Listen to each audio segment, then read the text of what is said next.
Welcome back to the Homestead Miami race preview. Let's take a look at what happened in last year's races. In the Xfinity race at Homestead in 2022, Noah Gragson won the race. In second was Ty Gibbs and third was AJ Allmendinger. All three drivers are no longer in the Xfinity series, so we will not have a repeat winner this year. In the NASCAR Cup race, Kyle Larson took home the checkered flag. Ross Chastain finished in second, followed by another third-place finish on the weekend by A.J. Allmendinger. I would say that it was quite the productive weekend for Allmendinger, as he placed third in both races on the weekend. We also see the last race in the Craftsman Truck Series before the championship race in Phoenix in 2 weeks. Last year's winner was Ty Majeski, followed by Zane Smith in second and Stuart Friesen in third. All three drivers still compete in the Truck Series. We could potentially see a repeat winner in this year's race. Now on to this week's schedule.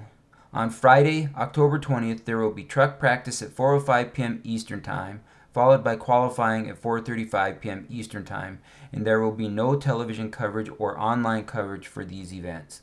At 6:05 p.m. Eastern Time will be the Xfinity Series practice, followed by the Xfinity qualifying at 6:35 p.m. Eastern Time. Both events will be on the USA Network. On Saturday, get ready for a busy day as it starts early at 9:05 a.m. Eastern Time with the Cup practice, followed by the Cup qualifying at 9:50 a.m. Eastern Time.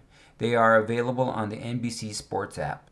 At noon Eastern Time is the Craftsman Truck Race Baptist Health Cancer Care 200 on FS1.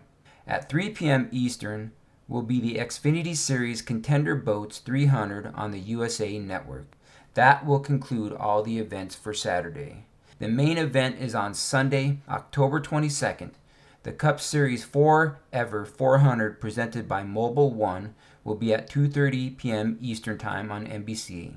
This will conclude all the events for the weekend. The weather for Friday will be mostly sunny with a high of 87 degrees and a low of 69 and clear skies. Saturday, we see much of the same with a high of 86 degrees and a low of 66 with no threat of rain. On Sunday, we can look for more of the same for the Cup race with highs around 85 degrees and clear skies. The weather looks fantastic for this week's races in Miami, Florida. In the Craftsman Truck Series Baptist Health Cancer Care 200, my pick to win in Miami is Ty Majeski. He is currently in 7th and has been racing well this year. He won the truck race at this track last year. I believe the win last year is a big advantage for Majeski. With that being said, anything can happen. If Majeski wins, this would leave us with just 2 spots open for the playoffs. Based on points, Hocevar is plus 23, and I believe he will advance on points regardless of whoever wins this weekend. This leaves the race open to Eckes at plus 9, Sanchez at plus 3, Enfinger at minus 3, and Rhodes minus 3 for the last spot in the championship 4 in Phoenix. Corey Heim has already advanced with a win earlier in the round of 8. In the Xfinity race Contender Boats 300, I have John Hunter Nemechek winning. Although Riley Herbst won last week at Las Vegas, Nemechek has been very good on 1.5 or similar size tracks this season.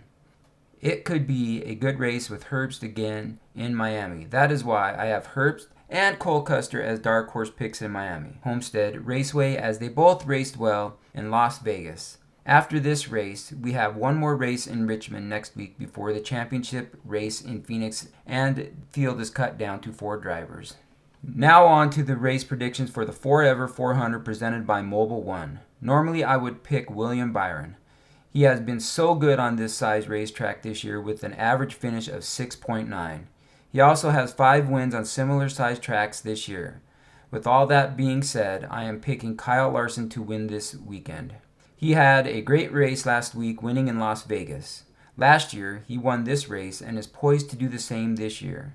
He has some great momentum coming into this race. He can drive relaxed this weekend, knowing he is already locked into the championship 4.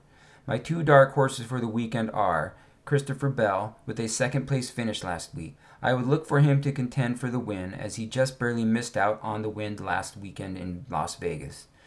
The other dark horse is William Byron for all the reasons I already mentioned above. Let me know who your picks are for this weekend at Miami Homestead, and thanks for watching.